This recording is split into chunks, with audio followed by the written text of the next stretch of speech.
Muito bem, seja bem-vindo a mais um programa Lição em Dose Dupla. Você tem acompanhado aqui conosco este programa no Facebook, YouTube e também nas plataformas de podcast. Cada semana nós paramos para a gente conversar, dialogar, estudarmos sobre os temas da lição da Escola Sabatina.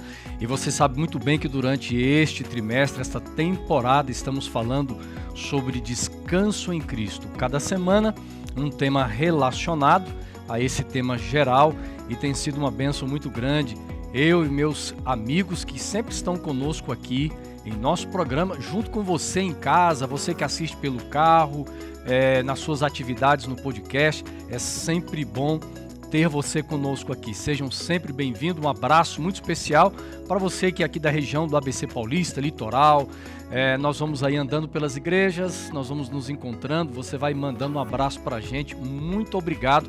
E eu quero mandar um abraço muito especial. Olha, eu encontrei uma pessoa muito querida, a irmã Vera, lá de São Vicente, ali a região de Santos, né, irmã Vera? Esqueci agora o nome da sua igreja, viu, irmã Vera? Mas você está nos acompanhando.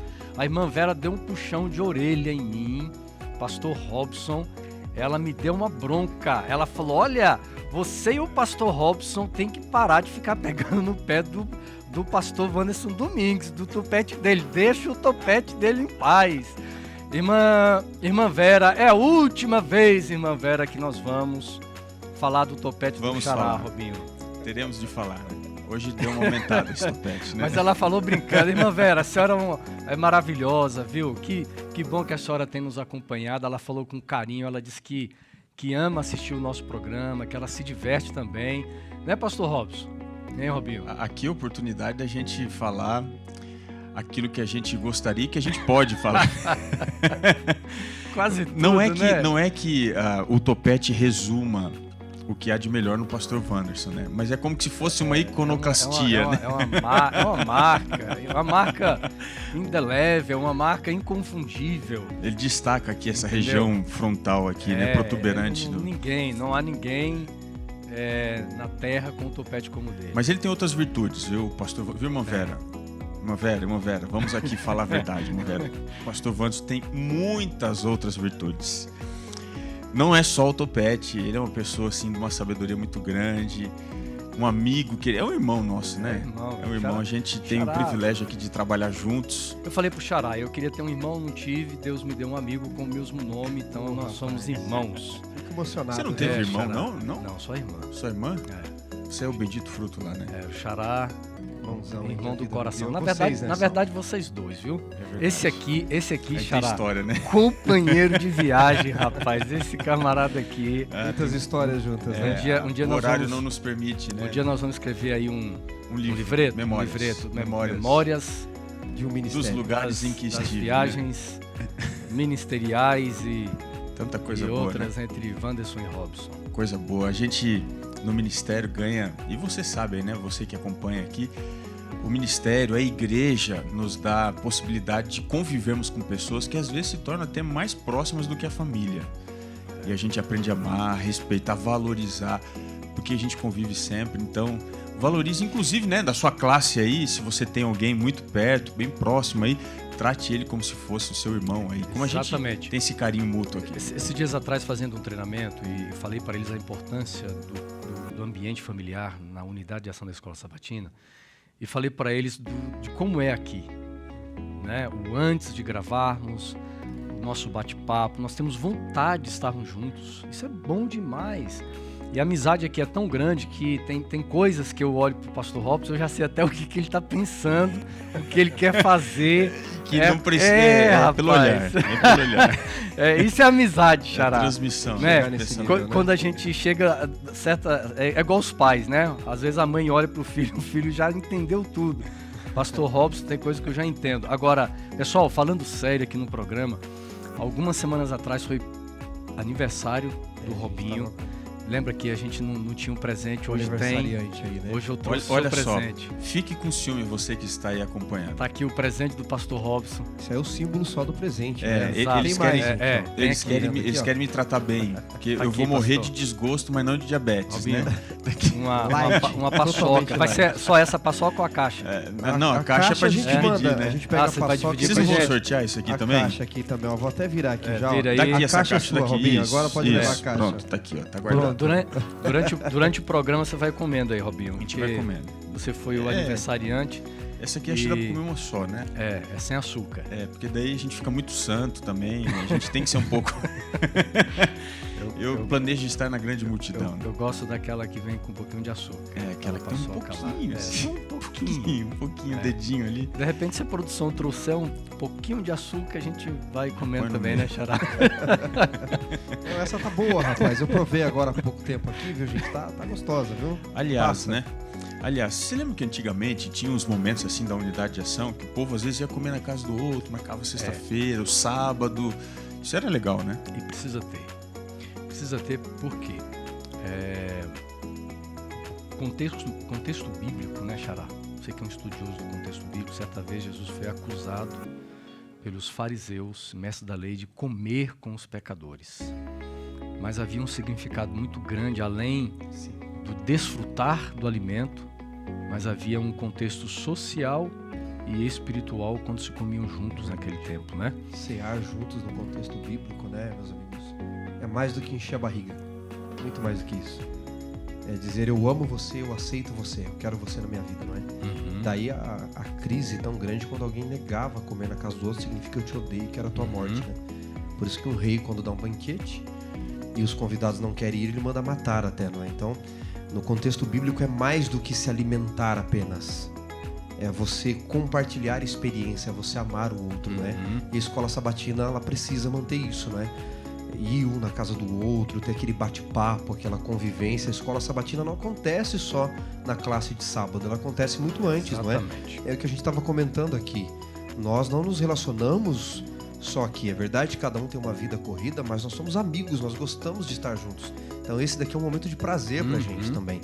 A gente não é um momento difícil pra gente esse, não é? E a escola sabatina na sua igreja deveria ser assim também. Eu vi uma cena essa semana que me chamou a atenção. Eu passei, voltando de uma igreja, aqui em São Bernardo do Campo, numa rua, nós paramos, eu e o pastor William, no semáforo, e eu olhei o nome do bar. Bar Os Desestressados. Era sábado, mais ou menos ali, logo depois do pôr do sol, fiquei observando, né? Eu peguei o nome do bar e eu fui tentar olhar o contexto do bar. O bar estava cheio, pessoas dentro, fora, conversando, rindo, com a lata de bebida na mão. Os desestressados. As pessoas hoje do mundo, elas vão, por exemplo, a um bar para desestressar, para se alegrar, para sorrir.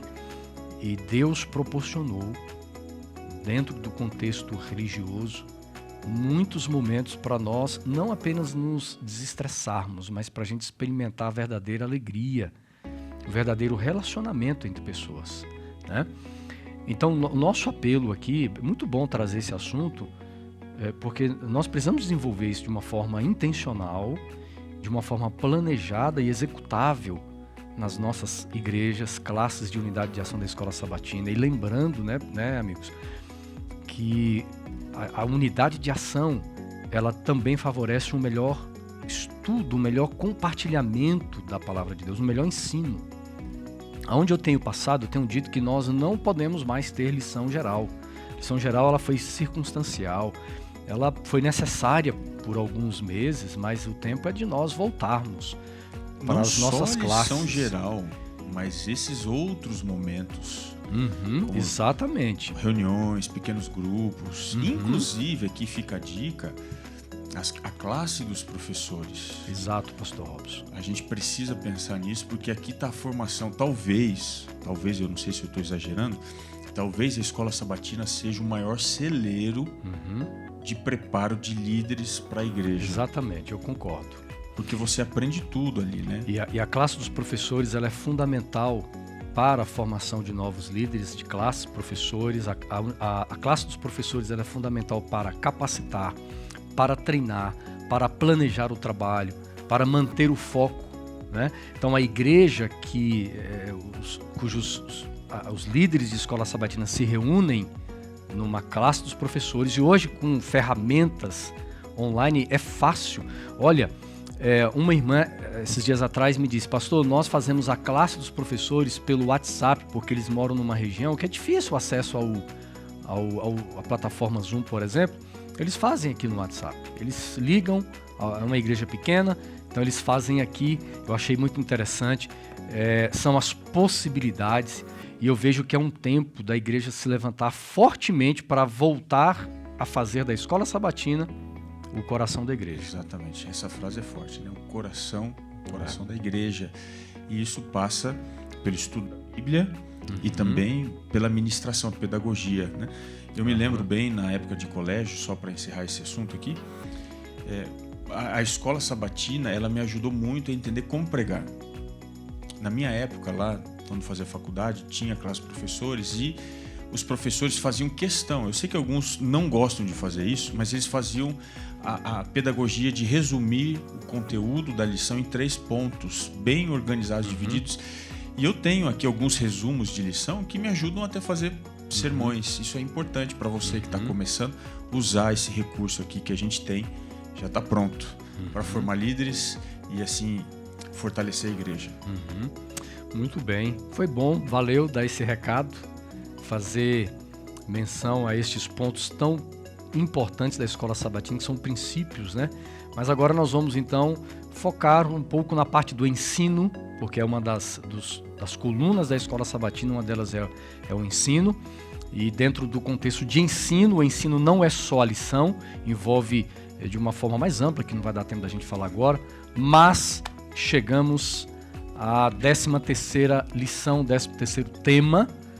Terminou, né? Estamos terminando um trimestre e eu quero então convidar o nosso xará para orar por todos nós. Senhor Deus e Pai, começamos o último estudo do nosso trimestre. Estudamos ao longo de 3 meses sobre os mais diversos aspectos do descanso no Senhor. E agora suplicamos que Teu Santo Espírito seja nosso professor. Que o Senhor nos ajude a encontrarmos a alegria do cristianismo, ao descansarmos na salvação que o Senhor nos dá, em tempos escuros neste mundo.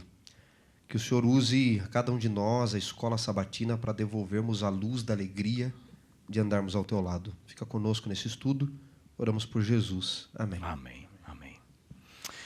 Meus amigos, o texto final que foi utilizado aqui na lição, 1 Coríntios capítulo 2, versículo 9, eu quero ler esse texto e brevemente, em segundos, eu gostaria que vocês trouxessem assim o que nós podemos esperar do tema desta semana aqui em nosso programa. 1 Coríntios capítulo 2, verso 9, o apóstolo Paulo escreveu assim: mas, como está escrito, nem olhos viram, nem ouvidos ouviram, nem jamais penetrou em coração humano o que Deus tem preparado para aqueles que o amam. Que texto formidável esse escrito por Paulo. O contexto aqui, ele é mais extraordinário e pode pregar uma peça. Aqui, Paulo não está falando da eternidade. Ele está falando aqui da ação do Espírito. Essa é exatamente esse é o pano de fundo, né, pastor? O pano de fundo, a ação do Espírito. O Espírito Santo, ele consegue nos surpreender com coisas que nós não pensamos, não dimensionamos. E quando a gente entende isso e transporta isso para a realidade espiritual, na realidade espiritual, Deus, ele é especialista em nos surpreender. Ele faz coisas que a mente carnal, materialista, existencialista, ela é muitas vezes taxativa ao afirmar que as coisas de Deus são loucura, são fraqueza, mas é nesse contexto que Deus ele nos surpreende e nos abençoa ricamente. Xará? Queria ler aqui com vocês o capítulo 2, o verso 4. A minha palavra, diz Paulo, e a minha pregação não consistiram em linguagem persuasiva de sabedoria, mas em demonstração do Espírito e de poder. O pastor Robson falou que aqui o contexto não é a visão do céu. De fato, muita gente aplica esse texto como se fosse o céu. O céu, aquilo que olhos não viram, que ouvidos não ouviram. Não poderia se aplicar ao céu porque muitos viram o céu. Inclusive, João descreve. Então, olhos viram e ouvidos ouviram, sim. mas é a obra do Espírito, que ela vai além da compreensão humana, não é? E que o homem não pode compreender se não for guiado por este mesmo Espírito. Então, esta obra é o que olhos não viram, é o que Deus tem preparado, é o que a mente jamais imaginou. E na sequência do capítulo 2, Paulo, então, ele fala no finalzinho, não é? No versículo 14, que o homem natural não aceita as coisas desse Espírito, as ações. E no capítulo 3 ele diz, não é? Sobre os espirituais e os carnais. Então ele diz que o homem natural, como ele nasce, não consegue aceitar. Paulo queria que nós fôssemos espirituais para entender as coisas do Espírito, mas ele fala também daqueles carnais que, além de conhecerem, negligenciam obstinadamente a voz do Espírito. Então, queria começar a lição já dizendo que, para entendermos as coisas eternas, nós que somos naturais, deveríamos ser transformados por esse Espírito em seres espirituais. Mas, ao conhecermos essas verdades, não nos rebelarmos e tornarmos carnais, que é aqueles que conhecem e negam as questões do Espírito, né? E é interessante porque, ao Paulo estar usando esse texto bíblico, nós vamos entender dentro da temática descanso em Cristo, o próprio Jesus menciona que o Espírito Santo ele é o Consolador. Neste grande conflito de escala global, de escala universal que nós estamos vivendo, nós vamos entender esse conflito cósmico. Ele é cosmo porque envolveu o céu, anjos, né, que viviam na presença de Deus. Esses anjos se apostatam, Lúcifer e milhares de outros anjos. Nós poderíamos dizer que vivemos num contexto de grande conflito na escala global, mas também pessoal. E neste grande conflito espiritual intenso, nós vamos compreender durante a semana como encontrar esse descanso prometido em tempos tão difíceis, em tempos de batalhas, de narrativas, dentro de vários cenários, mas principalmente dentro do contexto religioso, dentro do contexto espiritual. Eu queria levá-los, amigos, a gente já começar aqui a estudar um dos capítulos tão lindos que nós encontramos na Bíblia, que está em Mateus capítulo 24, o Evangelho de Mateus no capítulo 24. E este capítulo, pastor Robson, é um capítulo muito, muito usado por nós, um capítulo muito utilizado quando nós falamos sobre o contexto da volta de Jesus, mas existe uma maneira de nós interpretarmos o capítulo 24 de Mateus. Alguns textos da Bíblia você entende como ele está escrito. Outros textos da Bíblia você não pode entender, vamos dizer assim, explicar, ler, explicar e aplicar da forma como ele está escrito ali. Existem princípios de interpretação. E Mateus 24 é um texto assim, né? Então eu queria nós gastarmos alguns minutinhos aqui para nós entendermos dentro deste contexto da busca de um descanso supremo, aonde a lição da Escola Sabatina está apontando para o tempo do fim, para as promessas gloriosas da ressurreição, da volta de Cristo, do novo céu, de uma nova terra, mas Jesus, ele antes de morrer, ele faz um panorama, mais ou menos, de como seriam as coisas antes da volta de Cristo, né? Mas parece que a linguagem utilizada por Jesus é uma linguagem que se aplica aos dias dele, mas também ao tempo do fim. Como é que a gente vai entender Mateus capítulo 24? Existe uma disputa dentro da escola de pensamento adventista, eu nem vou colocar aqui fora, porque aí a gente entraria num universo muito mais amplo. Qual seria a natureza do texto profético desse sermão? Alguns colocam como sendo um sermão de profecia geral ou clássica. Qual que é a característica da profecia clássica? Você mistura os dias do profeta com os dias escatológicos. Certo. E também não há uma linha histórica que seja a estrutura invisível, quase que, da passagem do tempo entre o dia do profeta e os dias finais. Alguns acham, dentro dos teóricos aqui da igreja, que esse talvez fosse um texto clássico, onde Jesus ele não está definindo a história assim tão precisamente. Eu chego a pensar, olhando alguns materiais da igreja, inclusive alguns importantes teólogos da igreja que escreveram aquela série de comentários no momento mais importante da defesa da escatologia adventista, lá no final da década de 70, início de 80, a série Darkon, né, que era o Comitê de Estudos de Daniel e Apocalipse. Alguns daquela série, inclusive, defendem que aqui nós estamos diante de uma literatura apocalíptica. Quais são as características de uma literatura apocalíptica?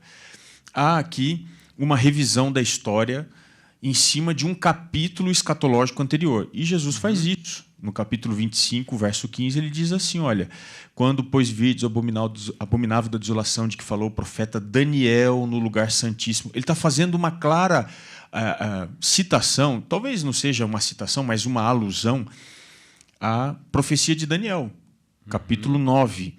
Portanto, Jesus está fazendo uma recapitulação escatológica. Isso nos leva a crer que esse texto aqui ele pode assumir uma característica de profecia apocalíptica, onde você há aqui uma revisão da história e há um avanço. Existem marcadores dentro da história. Um marcador que a gente encontra aqui é a expressão fim. Você vai no capítulo 24 e você vê no verso 6, no final. Mas ainda não é o fim. Você vai para o verso 8. Isso é o princípio das dores. Aí você vai percebendo a crescente até que chega no verso 13. Aquele que perseverar até o fim.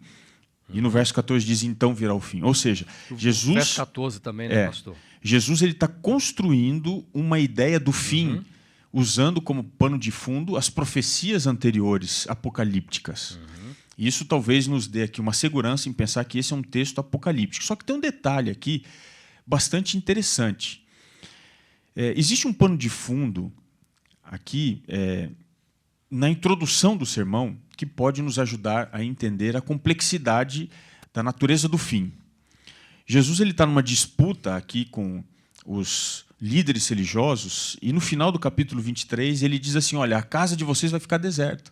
Ele faz essa predição fazendo uma referência direta ao santuário. Os discípulos, quando saem aqui no começo do verso 1 do capítulo 24, saindo do templo, eles começam a mostrar para Jesus as construções. E aí, qual que é o detalhe interessante?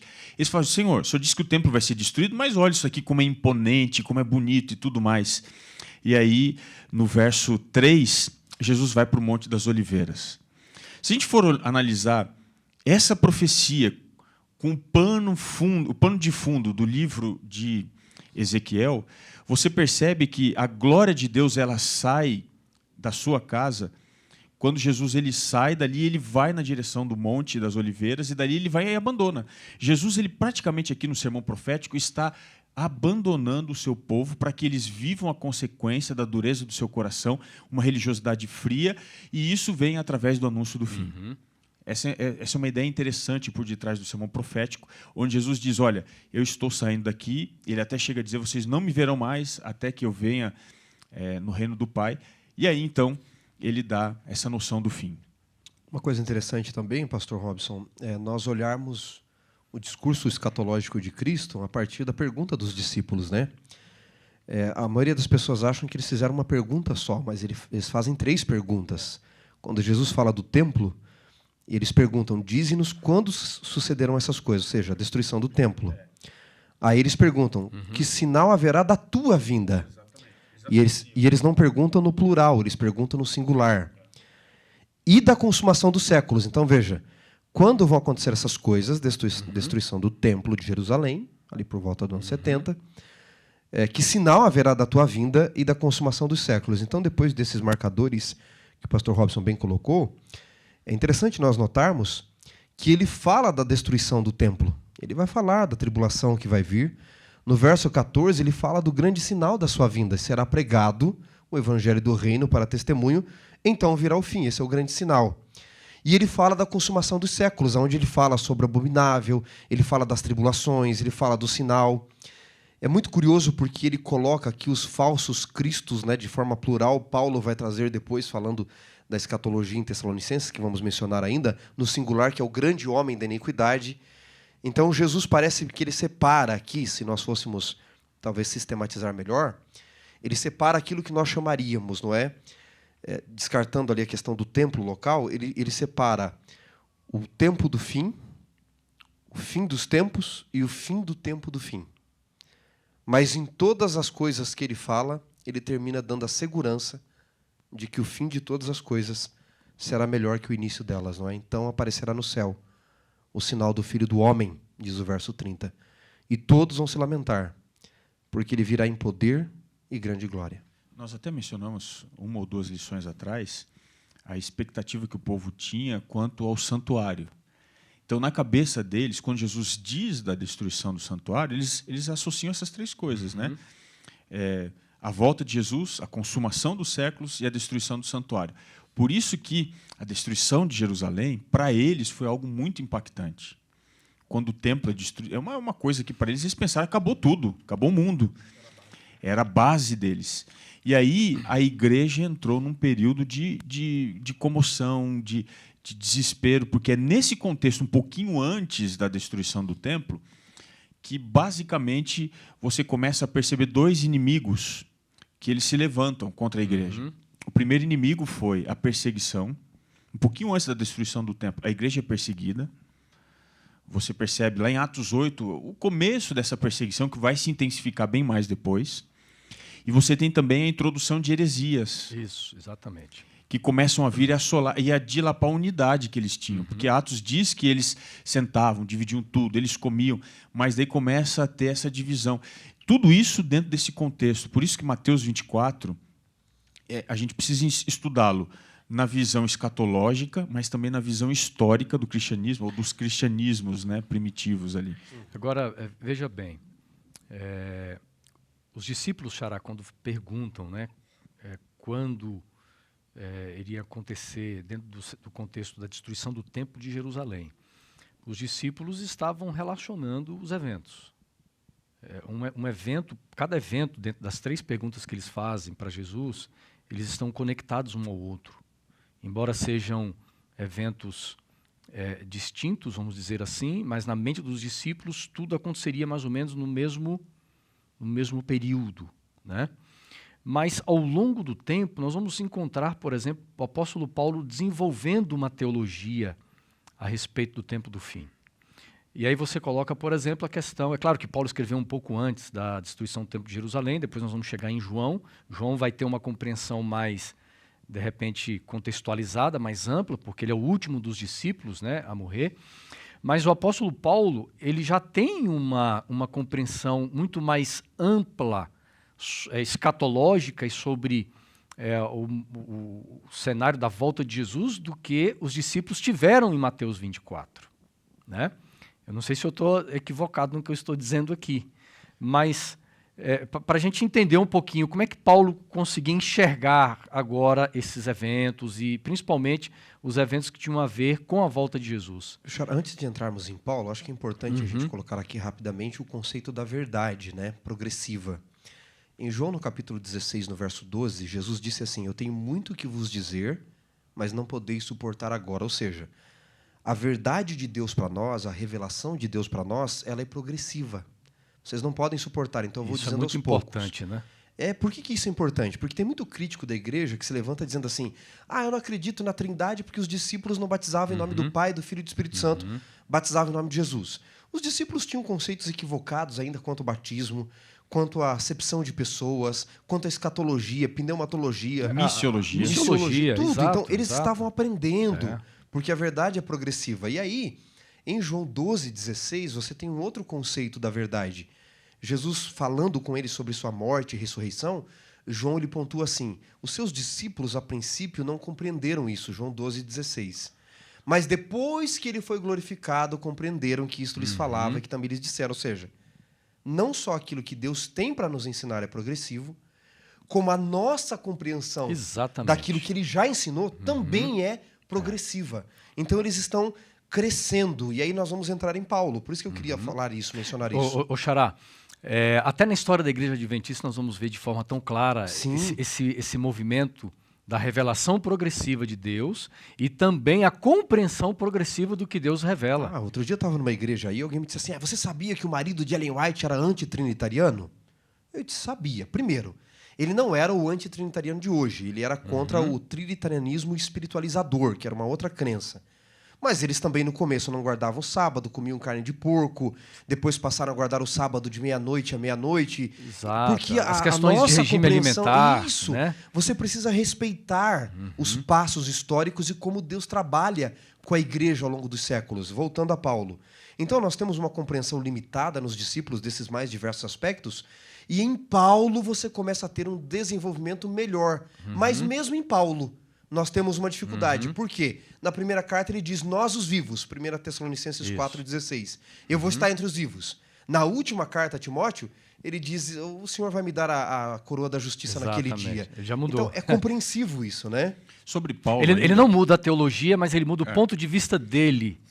O que acontecia? Por exemplo, a primeira carta... Aliás, o primeiro documento do Novo Testamento, isso daqui há uma certa segurança em se afirmar isso, não é nenhum evangelho, mas é a primeira carta de Paulo aos Tessalonicenses, por volta do ano 51. Se Cristo morreu no ano 31, nós estamos falando 20 anos após a morte de Cristo. 20 anos, o que não é muita coisa, não é muito tempo. Pastor Robson, qual o capítulo para os nossos amigos aí na primeira carta de Paulo aos Tessalonicenses? Nós vamos dar uma olhadinha aqui, é o capítulo que o pastor menciona, é o 4. Primeira carta de Paulo aos Tessalonicenses, capítulo 4. Tá. Eu queria mencionar uma coisa sobre a carta de Tessalonicenses. A primeira, ela nos ensina algumas coisas interessantes sobre o pensamento teológico do fim. A carta de Paulo aos Tessalonicenses, ela é dividida tendo como base a volta de Jesus, a parousia. Quer ver só que interessante? Todas as grandes sessões de Paulo nesta carta, elas terminam com o tema da volta de Jesus. Ou seja, Paulo fala de algumas coisas, mas ele traz isso à luz da volta de Jesus. Por exemplo, capítulo 1, verso 10. Ele coloca no final aqui da ação de graças, e para aguardardes dos céus o seu Filho, a quem ele ressuscitou dentre os mortos, Jesus Cristo, que nos livra da ira vindoura. Aí ele entra na segunda parte, no capítulo 2, e no verso 19 e 20, quando ele vai terminar, ele diz, pois quem é a nossa esperança ou alegria ou coroa em quem exultamos, na presença de nosso Senhor Jesus em sua vinda, não sois vós? Sim, vós sois realmente a nossa glória e nossa alegria. Uma outra sessão, capítulo 3, o verso 13. A fim de que seja o vosso coração confirmado em santidade, isento de culpa, na presença de nosso Deus e Pai, na vinda de nosso Senhor Jesus, com todos os seus santos. Capítulo 4, verso 17 e 18. Depois nós, os vivos, os que ficarmos, seremos arrebatados juntamente com eles entre nuvens, para o encontro do Senhor nos ares, e assim estaremos para sempre com o Senhor. E, finalmente, capítulo 5, 23, o mesmo Deus da paz vos santifique em tudo, e o vosso espírito, alma e corpo sejam conservados íntegros e irrepreensíveis na vinda de nosso Senhor Jesus Cristo. Ou seja, tudo que Paulo vai tratar nessa carta, ele trata sobre a ótica do quê? Da vinda, da volta de Cristo. E para ele, conforme o pastor acabou de colocar aqui, o xará, o pastor Wanderson Domingues, a compreensão da escatologia, da parousia, seria nos dias dele. Ele coloca aqui, olha, no capítulo 14, né? Depois nós, os vivos. Essa é a compreensão dele. Mas não é só a compreensão do ano 51. Um pouquinho adiante, se você vai para a primeira carta de Paulo aos Coríntios, você percebe que essa presença estava lá ainda, dessa ideia da volta iminente de Jesus. Você percebe aqui, por exemplo, no capítulo 15, diz assim o verso 50 e 51. Isto afirma, irmãos, que a carne e o sangue não podem herdar o reino de Deus, nem a corrupção herdar a incorrupção. Eis que vos digo um mistério. Nem todos dormiremos, mas transformados seremos todos. Ele diz assim, nem todos dormiremos. O que ele está falando aqui? Nós não vamos morrer todo mundo aqui. Então, na concepção dele, ele estava colocando aqui a volta de Jesus como sendo algo provável de acontecer ainda nos seus dias, ou quem sabe no fim do seu ministério. Então, essa era a expectativa. Agora, vamos analisar isso mediante... Paulo deve ter morrido, provavelmente, no ano 68, né? 69, um pouquinho antes da destruição da cidade de Jerusalém. Então, você imagina, Paulo, que foi o grande gênio do Novo Testamento. Ele escreveu muita coisa. Viu, pastor Robson? Só me veio à mente rapidamente aqui. Será que Paulo estaria com uma esperança, uma expectativa enorme ou poderíamos colocar como um grande equívoco aguardar a volta de Jesus naqueles dias? Você percebe que todos os profetas, eles têm alguma luz, não toda a luz. Ele não tinha toda a luz de quando isso ia acontecer. Então, eu acho que Deus faz isso pedagogicamente para que a gente ainda mantenha dentro do coração gosto. Assim como, se você for pegar nós, adventistas, Ellen White, que foi a voz profética para nós, ela chega em muitos momentos a também colocar essa expectativa como da volta de Jesus nos seus dias. Ela viu muita coisa, mas não viu tudo. Eu acho que todas as gerações têm isso, né? Exatamente. Porque nós temos essa esperança de ver Exato. a volta Todo de mundo Cristo tem. em nossa geração. Por isso que... desculpa, depois eu continuo aqui, Chara, pode? Não, eu só ia mencionar que todas as gerações fiéis viveram com a esperança que Jesus fosse voltar em seus dias, e não estava errado. A de Paulo, a de 1844, porque viver um cristianismo como se você soubesse, entendesse na sua certeza, olha, eu vou viver aqui, mas eu sei que Jesus não vai voltar em meus dias. É como preparar uma festa de casamento sabendo que a noiva não vai aparecer. Então, não prepare, não viva o cristianismo. Então, nós temos que viver, sim, acreditando que ele vai voltar em nossos dias, não é? Essa é a esperança que nos move. E como dizia um velho amigo pastor, não é, que já aposentou, ele dizia, olha, eu espero há mais de 50 anos, mas se ele não vem, eu vou. De alguma forma, o encontro vai acontecer, né? E dentro desse conceito da iminência, da expectativa grande, a gente observa uma coisa. A igreja foi sendo impactada. Porque imagina, Paulo morre um pouquinho antes da destruição de Jerusalém. Pedro também morre ali, um pouquinho antes. Alguns apóstolos morrem ali. A igreja é chacoalhada. Aí vem a destruição, ou seja, o santuário deitado abaixo. A cidade de Jerusalém, que durante algum tempo se tornou o epicentro do cristianismo, e já há algum tempo não era mais, mas detinha ali algumas pessoas influentes do cristianismo, que ainda permaneciam, com a destruição de Jerusalém, parece haver nenhum futuro, ou nenhum futuro muito longo para a igreja. O único, talvez mais significativo, é o profeta João. Que não havia morrido. Que não havia morrido, estava ali. Né? E foi ele que ajudou a igreja, nesse contexto, a enfrentar esse momento de dificuldade, de ansiedade. E, a meu ver, se me permitem, não está aqui no guia, mas eu só queria ler uma passagem do Evangelho de João aqui, só para corroborar um pouquinho o que eu quero dizer aqui. Quase no finalzinho, na conversa que Jesus tem com Pedro, ele diz assim, né? Você vai morrer, Pedro. Aí Pedro, não satisfeito com a afirmação que Cristo faz, ele começa a olhar para o lado. Tá, eu vou morrer. Mas daí ele vê João. Diz assim, Senhor, tudo bem, eu vou morrer. Mas e esse camarada aqui? Aí Jesus diz para ele aqui, né? Verso 22. Se eu quero que ele permaneça até que eu venha, que te importa? Quanto a ti, segue-me. Verso 23.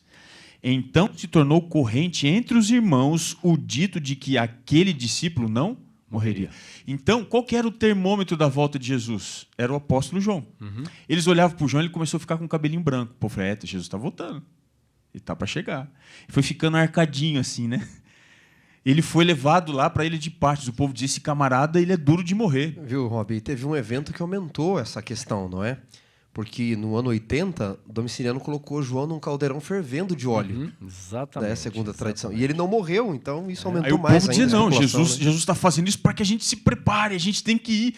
E aí, quando eles percebem João voltando de Patmos, né, estava com um exilado, e ele volta de Patmos, o povo diz, não, é agora a hora. E Deus, eu penso que preservou a vida de João e até mesmo permitiu que essa crença que não era verdadeira se espalhasse, porque a igreja enfrentaria um de seus maiores vilões, que não era agora a perseguição, nem mesmo por Domiciano, nem mais por ninguém, mas era a introdução de falsas heresias, que chacoalharam a base e tiraram a paz. Paulo havia predito isso, inclusive, no sermão que ele fez para os bispos de Éfeso, olha, lá em Atos 20, né? No meio de vós surgirão lobos devoradores. João também escreve isso na sua carta. Viu, e pastor Robson, os efeitos de cada adversidade que a igreja enfrenta em relação à perseguição e heresias, os efeitos são diferentes. Sempre na história cristã, do movimento missionário cristão, a perseguição sempre foi algo doloroso para a igreja, muito difícil para a igreja, mas a perseguição sempre promoveu espiritualidade, movimentos de reavivamento e uma grande expansão da igreja. Mas quando entra as heresias, é exatamente o contrário. A heresia, quando ela entra dentro de uma igreja, ela não promove espiritualidade, não promove reavivamento, tá certo? Pode até tentar promover algum tipo de reforma radical, mas não é uma reforma produzida pela ação do Espírito Santo. Não é de decreto, né? Exatamente. E muito menos, heresia não promove crescimento missionário e evangelístico na igreja. É terrível. Isso encolhe na igreja. E se a gente for parar para pensar, e eu já passo aí para ti, Xará, é o seguinte. Quando João ele tem a visão do Apocalipse, a igreja estava enfrentando talvez o algoz que fosse capaz de aplicar uma ferida de morte. O gnosticismo e outras formas mais de heresia que tinham se levantado entre o povo. E João já sabia que ele não tinha mais força, não tinha muito tempo de vida. E eu imagino que na cabeça dele deva ter se levantado uma dúvida. E quando eu morrer? Como é que vai ficar essa igreja? Eu acho que havia muitas dúvidas, né, pastor Robson? Era a última testemunha ocular. Porque, veja bem, eu penso a respeito de Apocalipse capítulo 1, quando João é enviado à ilha de Patmos, João ele tinha um perfil pastoral. Ele era um pastor de ovelhas. Você percebe pastor isso da igreja de Éfeso, né? você percebe no que ele escreve. João era aquele indivíduo preocupado com a igreja, preocupado com as ovelhas. O que vai ser da igreja agora? Eu já estou velho, quem vai cuidar dessa igreja? E Apocalipse 1, eu sinto o seguinte, que quando as portas se fecham para João, e João exilado na ilha de Patmos, Ellen White diz no livro Atos dos Apóstolos que João sentiu a presença de Deus, a presença de Jesus naquele lugar.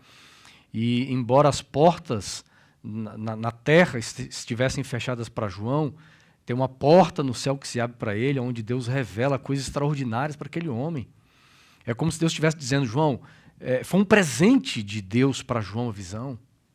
É Deus consolando ele. Eu acho uma coisa interessante, é o seguinte, existem 11 registros de aparições de Jesus depois da sua ressurreição para discípulos. Uhum.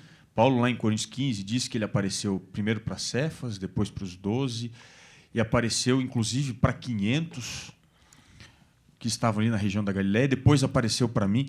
Paulo ele menciona isso, querendo dizer o seguinte, tinha muita gente que torna o relato verídico, mas todas essas pessoas tinham morrido.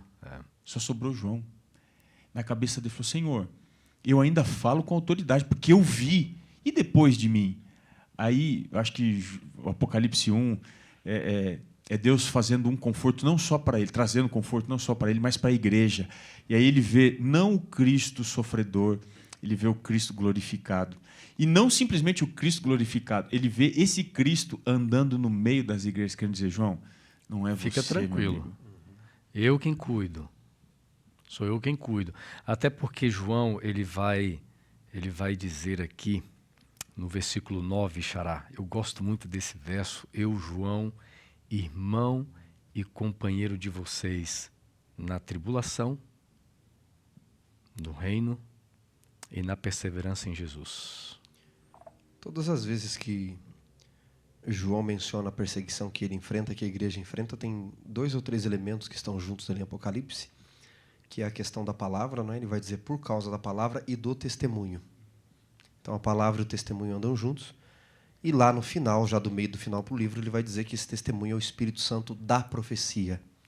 Então notem, ele diz, eu estou me achando perseguido, estou sem descanso nesse mundo, estou sendo perseguido nesse mundo, por causa da palavra e do testemunho de Jesus. Ele vai dizer o testemunho de Jesus é o Espírito Santo. E acho que tentando relacionar um pouquinho de tudo que vocês falaram, embora no Apocalipse tenha a preocupação de João, João foi o último livro a ser escrito, né? O Evangelho de João. É onde ele sabe que ele vai morrer mesmo, né? E no capítulo 14 em diante, colocando nas palavras de Cristo, João fala dessa preocupação, porque ele diz, né, no início do capítulo 14, eu vou preparar um lugar e eu voltarei. Aí ele diz no capítulo 14, verso 18, eu não deixarei vocês órfãos. Eu voltarei para vós outros. Então está essa preocupação. Mas esse voltar iminente ali, primeiro é do Espírito. Então ele deixa o Espírito Santo. E ele diz, se eu não for, o Espírito não virá. Vocês não vão ficar órfãos, mas eu preciso ir. E se eu for, então eu vou interceder para que o Pai mande o Espírito Santo. No capítulo 15 ele repete isso, não é? Quando, porém, vier o Consolador, que eu enviarei, no capítulo 16 ele diz, Eu vos digo a verdade, convém que eu vá, porque se eu não for, o Consolador não virá. Aí você pensa assim, se ele já estava aqui, por que ele precisa subir e mandar o Espírito para que o Espírito seja garantia de que ele volte? Era só ele ficar. Ele era a principal garantia dele mesmo. E aqui eu acho que está o aspecto da morte de João, dessa questão escatológica, de Paulo estar morrendo, já está morto, né? Os discípulos morrerem, João estar para morrer, e do Espírito Santo. Eu acho que João está olhando para o público, pensando nas heresias que já estão surgindo ali no final do primeiro século. Você mencionou o gnosticismo, tem montanismo, docetismo, arianismo vai surgir depois também. E ele está dizendo para o público que está lendo Apocalipse e João o seguinte: vocês acham que o poder da minha vida, da vida de Paulo, da vida de Pedro, de Tiago e assim por diante, estava porque nós andamos com ele? Não, nós não entendemos quem ele era. Nós não entendemos parousia, escatologia, missiologia, como já foi aqui mencionado. O poder da nossa vida e do nosso ministério não está porque nós andamos com o primeiro que foi. Está porque nós aprendemos a andar com o segundo que está aqui. Ou seja, João está dizendo, eu vou morrer. Mas o poder que eu tenho para guiar a igreja, o poder que eu tenho para me manter na esperança de aguardá-lo, não está porque eu andei com ele. Está porque eu andei com o outro, o Halos Paráclitos. E esse Consolador, que vocês não andaram, aliás, que vocês não conheceram, é o mesmo que está aqui. O primeiro vocês não andaram, vocês não viram, vocês não tocaram. Mas não fez muita diferença para nós, porque nós não entendemos ele. Por isso, porque não entendemos. Mas o segundo nos deu poder. E este segundo, ele está com você também. Ele está com a igreja hoje, agora aqui. E o mesmo poder que João teve no ministério dele, o Robson pode ter, o Assunção pode ter, o Domingos pode ter, e você que me ouve e nos assiste, você pode ter. Porque foi ele quem concedeu o poder a Jesus. E aí eu termino essa minha fala aqui dizendo apenas isso. A garantia de Jesus ir era para o Espírito poder chegar. E deixar o Espírito aqui é a garantia de que ele vai voltar também. Enquanto o Espírito estiver na igreja, estiver em nós, estiver no planeta, é a garantia de que ele virá. Amém, ele é chamado por Paulo de o penhor, né? É a garantia, né? O selo. Olha, amigo, você que está nos acompanhando aí, compartilha a nossa live, tá bom? No Facebook, vai fazendo os comentários, marque amigos para que muita gente, né, Xará, possa também assistir. Já compartilhou? Vai lá, alguns segundinhos aí, tem uma setinha bem embaixo no Facebook, clica nela, compartilha, né, Pastor Robson? Compartilhar é importante a nossa live. Isso faz diferença. Nosso programa. Ah, mas eu assisto pelo YouTube, então copia o link, manda aí para o máximo de pessoas que você tiver contato no WhatsApp, né? Essas ferramentas que você utiliza aí, tá bom? Pastor Robson, vamos tentar relacionar aqui Apocalipse capítulo 1, até um pouquinho com o nosso contexto, né? Passamos meses dentro de um cenário de pandemia, igrejas fechadas. Eu percebi muitos irmãos preocupados, muita gente perguntando o que vai ser da igreja. E agora, nessa transição que estamos passando agora, as coisas voltando ao normal, e quando eu digo normal, também é um perigo voltar ao normal, porque Deus não quer uma igreja normal, não há uma normalidade dentro de um movimento extraordinário que Deus quer fazer. Porque quando a gente fala do normal, eu estou falando daquilo que nós somos saudosistas, falamos agora há pouco. Nós somos companheiros de almoço, nós somos companheiros de pequeno grupo, companheiros de projetos missionários. Aí, de repente, João chega e diz assim, irmãos, nós somos companheiros de quê? De tribulação, nós somos companheiros de perseguições, nós somos companheiros de tempos difíceis. E nesse tempo que estamos vivendo, eu acho que o verso que você leu, Robinho, ele é fundamental. Quando João viu que aquele ser andava no meio dos candelabros de ouro. Foi um recado, né? E lá no final, né? No final do capítulo 1, nós vamos ter ali o que significa os candelabros, né? No versículo 20, né, Pastor Robson? Tem uma estrutura de revelação progressiva também, que está presente em todo o livro do Apocalipse, que há uma diferença entre aquilo que é visto e aquilo que é ouvido. A gente percebe isso no verso 10. Primeira coisa que é descrito aqui, capítulo 1, verso 10, ouvi por detrás de mim. primeiro, na profecia, no Apocalipse, o apóstolo ouve, depois ele vê. Ele ouve primeiro uma grande voz, como de trombeta. A imagem de trombeta remete a juízo. Então ele ouve uma coisa por detrás. E às vezes parece não ser claro. Mas quando ele volta-se para ver, o verso 12 diz que ele vê 7 candeeiros de ouro. E no meio deles, um semelhante a filho do homem. Ou seja, o juízo que talvez ele estivesse ouvindo com essa voz de trombeta era a presença de Cristo na igreja. E você percebe que no começo do Apocalipse, a grande ênfase do Apocalipse é Cristo, ele não está lá no céu propriamente dito. Ele está aqui, porque o negócio dele é a terra também. É aqui, as igrejas, como está avançando o reino. Então, João, descanse nessa promessa, porque ele está à frente. O negócio é dele, o negócio é de Deus. A igreja não é minha, a igreja não é nossa. A igreja é de Deus, é de Cristo. Por mais que pareça que vai fracassar, que vai... A gente pensa, né? A igreja ficou 1 ano e meio fechada, o que vai ser? A igreja não é nossa, ela é de Cristo. E tem um fenômeno interessante, que toda vez que a igreja passa por provação, ela sai fortalecida, sai purificada, sai mais viva, mais conectada com Deus, com Cristo. A gente tem que lembrar disso nesse contexto que nós estamos vivendo de pós-pandemia. Alguns ainda estão vivendo esse contexto complicado, delicado, de a igreja não sair, não avançar. Meu querido amigo, descanse, porque essa igreja não é nossa, não é minha, ela é de Cristo. Isso é muito lindo.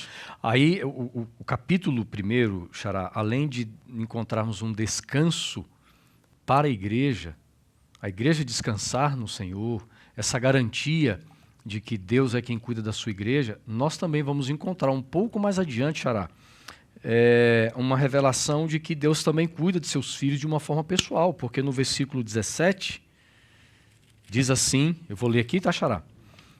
Apocalipse capítulo 1, verso 17 diz assim: e ao vê-lo, agora João está vendo, ele descreve essa figura que ele está vendo nos versos anteriores, mas o verso 17, ao vê-lo, caía a seus pés como morto. Porém, ele pôs sobre mim a mão direita, dizendo: não tenha medo, eu sou o primeiro e o último, aquele que vive, estive morto, mas eis que estou vivo para todo sempre e tenho as chaves da morte e do inferno. Jesus nos dá a certeza aqui da presença dele no meio da igreja, primariamente, não é? E é muito curioso porque se Apocalipse começa mostrando a presença de Jesus no meio da igreja, termina no capítulo 22, a partir do verso 4, mostrando a presença de Deus o Pai e do Cordeiro de novo, né? No meio da sua praça, nessa nova cidade, está o trono de Deus e do Cordeiro. Nela não vi santuário, porque o Cordeiro é o seu santuário. Deus sempre está no meio da sua igreja. Engana-se quem pensa que Deus abandona os seus filhos, né? Seja na tribulação do capítulo 1, seja durante a perseguição do meio do livro, ou até mesmo na vitória final. Deus sempre está no meio da igreja. E aqui ele nos dá a certeza. Ele é aquele que começa todas as coisas e termina, não é? Alguns podem perguntar, como assim eu sou o alfa e o ômega? Só lembrar os amigos que no alfabeto grego o alfa é a primeira letra e o ômega é a última letra. Ele é aquele que abre a história e ele é aquele que encerra a história. E no início da história ele está no meio da sua igreja. Lá no final, ele é de novo o templo, no meio da sua igreja, no meio do seu povo. E durante o processo ele continua nos acompanhando. E é interessante que há uma menção da mão direita de Deus sobre João, e há um significado da mão direita, né? Aquela mão que adquire, que compra. É a destra, né? A destra fiel, né? Ou seja, João sentiu Deus dizendo o seguinte: João, você me pertence, você é meu. Embora você tenha sido lançado num caldeirão de óleo fervendo, embora você esteja vivendo isolado, exilado nesta ilha, mas você me pertence, você é meu. Eu tenho autoridade para adquirir você com meu sangue precioso. Então isso trouxe tanto conforto para João naquele momento. Uma das coisas que eu vejo oriundas desse conforto de João é que a gente pensa assim, a pessoa que está em paz, descansada em Cristo, ela está inerte. Mas é exatamente o contrário. A gente percebe que há pressa naquele que está em paz com Cristo. A igreja, quando ela está em paz, protegida, ela tem pressa, ela tem urgência. Essa é, inclusive, a última imagem que a gente vai encontrar no Apocalipse da igreja. Uma igreja voando pelo meio do céu com o evangelho eterno para pregar, porque ela sabe que tem também pouco tempo. A gente talvez não veja Jesus, eu creio que eu verei, eu penso assim, até que eu morra, eu vou continuar pensando assim. Mas pode ser que a gente não veja Jesus voltar, né? Em vida, a gente esteja entre aqueles que irão ressuscitar. Mas a igreja, não importa o momento, a época em que ela esteja, ela tem pressa, ela tem urgência. Nós temos que sair da nossa zona de conforto e avançar, marchar, levar essa mensagem àqueles que tanto precisam. Esse é o nosso desafio. E talvez é por isso que nós estamos falando sobre isso. O descanso em Cristo não é para você ficar em casa, no sofá, no sábado, com a barriga cheia, come o almoço e a sobremesa até sair pelo nariz e descansa no sábado, o único dia que você tem de folga. Não. O descanso em Cristo é você saber que há perdão para os seus pecados e há pessoas aflitas precisando dessa mensagem também. É verdade, né, Xará? Eu acho que o final da nossa lição aqui, para nós concluirmos, Apocalipse 14, como o pastor Robson já trouxe, nós temos aí a primeira mensagem angélica, né, no capítulo 6. Eu acho que é tão poderoso esse lembrete de Deus para o seu povo no tempo do fim. A forma como nós já colocamos aqui, em relação ao sábado, a forma como nós, o povo remanescente, vive o sábado, mas a lição está nos levando a entendermos o seguinte: como vive o povo descansado no tempo do fim. Como vive o povo que experimenta o descanso em Jesus no tempo do fim. E Apocalipse é um convite para esse modo de viver. A esperança, né, que Apocalipse nos dá, não é? A lição vai entrar em outros termos da morte e do descanso. Notem que quando Jesus fala que é o alfa e o ômega, ele diz que tem as chaves da morte e do inferno. De repente alguém está nos ouvindo aí, algum parente aí, né, está lutando contra um Covid ou perdeu alguém tão querido, ou está lutando com uma doença terminal. Você pode descansar em Cristo. Em que sentido? Ele é vitorioso sobre a morte. Rubem Alves dizia que todos os homens morrem, mas nem todos vivem. Porque vida de verdade é viver com propósito, é viver com esperança. E essa iminência que vocês mencionaram aqui, ela está demonstrada desde o capítulo 24 de Mateus, que nós estamos estudando. Lembrando que no capítulo 25 tem a parábola das 10 virgens, porque Jesus, ele explica o que vai acontecer, daí ele exemplifica, não é? Com as parábolas da figueira e das 10 virgens. Na parábola das 10 virgens, nessa parábola das 10 virgens, todas tinham azeite, todos tinham a Bíblia, todos criam na Bíblia, todos tinham o Espírito Santo, todos esperavam o noivo, todas dormiram, todas estavam com vestes nupciais, só que apenas 5 prudentes, elas estavam preparadas para o elemento surpresa. E se ele não voltar quando eu espero? E se ele voltar antes do que eu espero? Não importa. Quem descansa em Cristo, quem vive esse evangelho eterno, ele tem pressa e ele está preparado a todo momento. Eu gostaria de concluir lendo um pensamento que foi escrito por Ellen White no livro Conselhos sobre Mordomia. Você vai encontrar no guia na página de sexta-feira, na parte de sexta-feira, diz assim, é uma promessa linda, viu, gente? Dentro de pouco tempo Jesus virá para salvar seus filhos e dar-lhes o toque final da imortalidade. A imortalidade que tanto se fala, que tanto se busca, que tanto se imagina possibilidades, deixa claro que vai ser na ocasião da volta de Jesus. As sepulturas se abrirão, os mortos sairão vitoriosos, clamando: onde está, ó morte, a tua vitória? Onde está, ó morte, o teu aguilhão? Nossos queridos que dormem em Jesus sairão revestidos da imortalidade. Que grande dia vai ser este, aonde nós vamos reencontrar pessoas que perdemos, pessoas queridas. Os evangelhos, o apóstolo Paulo deixou de uma forma tão clara essa esperança, né? De que por mais que aqueles homens fiéis tivessem morrido, eu acho que Deus também acalentou o coração de Paulo, de João na sua velhice, dizendo assim: João, porque eles chegaram no momento que eles sabiam que eles iam descansar nesta terra sem ver a volta de Jesus. Mas eles terminaram os seus dias na certeza de que logo, logo veriam a face do Redentor voltando. Essa é a nossa esperança. Eu acho que nós precisamos descansar na esperança de Deus. Esses últimos tempos foram tempos de muita angústia e tristeza para muita gente.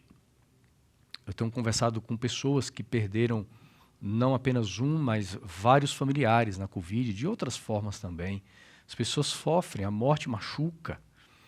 Mas eu quero lembrar você de que nada é tão doloroso, nada pode machucar tanto você, que Deus não possa trazer o alívio, que Deus não possa trazer consolo, que Deus não possa trazer esperança, porque Ele traz. E é dessa forma que a gente vai vivendo, né? Deus nunca prometeu que nós vamos viver os últimos dias separados de tragédias, mas Ele diz assim, mas eu vou estar com vocês. Esse é o consolo do Senhor. É assim que nós terminamos aqui a lição em dose dupla neste trimestre, tendo a certeza de que é possível viver num mundo tão chato, tão difícil, tão ruim, mas vivermos o descanso em Cristo Jesus, amigos. Que Deus nos abençoe. Muito obrigado, amigos, pelo tempo, pelos 3 meses que nós passamos juntos aqui com você, assistindo de perto, assistindo de longe, de muitos lugares espalhados desse Brasil. Obrigado pelo carinho, obrigado pelas mensagens, obrigado pelos compartilhamentos, pelas sugestões que a gente recebe. Obrigado por tudo. E vamos nos encontrar quando? Próximo trimestre, hein? Semana que vem. Mas também vamos nos encontrar na eternidade, né, Xará e Robinho? É isso aí? Assim, amém. Eu digo amém para isso, que seja logo, né? Que seja logo. Ia ser tão lindo se Jesus voltasse esse ano ainda, né? Eu fico lembrando aqui das palavras de Lewis, quando você falava aí. Ele diz assim, né? Se a esperança que se tem fosse apenas para esta vida, se não houvesse mais nada para sonhar, mais nada além para acreditar, que esperança mais perdida. E aí ele termina dizendo assim, eu prefiro crer que Cristo vive e vai voltar. E a esperança que Ele me dá excede tudo que esse mundo possa fazer comigo. Tudo. Ele diz, não que eu queira me esquivar das lutas desse mundo, mas que eu prefiro crer naquilo que vai durar para sempre. Como essa esperança nos dá descanso, não é? Em meio às lutas. Amém, amém. Descanse, né? Descanse nisso. Podemos terminar com a melhor forma possível? Vamos orar, né, Pastor Robson? Vamos orar? Pastor Robson, antes de você orar, eu não posso deixar de dizer o seguinte, semana que vem, Xará, o nosso programa é o programa especial, Pastor Robson, porque completa 1 ano de lição em dose dupla. 1 ano. Mas já? 1 ano de lição em dose dupla. Passa rápido, né, Xará? E aí precisamos fazer algo especial, né? Nós vamos fazer um programa especial, nós vamos ter alguns brindes especiais, né, Pastor Robson, no próximo programa. Gente, então, coloque na sua agenda, não perca, nós vamos aí divulgar nas redes sociais, fiquem ligados, atentos àquilo que vai acontecer, tá bom? Um abraço, Pastor Robson, abençoe a todos nós. Vamos orar. Nós te louvamos, Senhor, porque quando somos chacoalhados pelas provações, descobrimos que estamos nas mãos poderosas daquele que é sábio demais para errar. Nada acontece por acaso ou vai além da sua misericórdia e graça. Tudo que nós mais precisamos nesta vida é descansar em Cristo plenamente. Como gigantes do passado, nós hoje queremos ser tecidos, Pai, através da Tua misericórdia e graça no campo da provação, mas com a paz e a segurança que só Jesus pode dar dentro da nossa alma. Por favor, abençoa cada pessoa que acompanha o Lição em Dose Dupla. Se tem alguém que está com o coração partido, ferido, tem falta de paz, está envolvido em dívidas, em problemas emocionais e espirituais, que hoje, Pai, não amanhã, que agora e não depois, ele descanse em Cristo. Assim, nós colocamos todos esses amigos, a quem nós já chamamos até mesmo de família. Somos do mesmo povo, somos os teus filhos. Nós os colocamos em tuas mãos, intercedendo para que a tua graça seja superabundante na vida de todos os teus filhos, nos deixando assim com o coração cheio de alegria e expectativa para o encontro com Jesus. Assim oramos no nome do nosso Senhor e Salvador. Amém.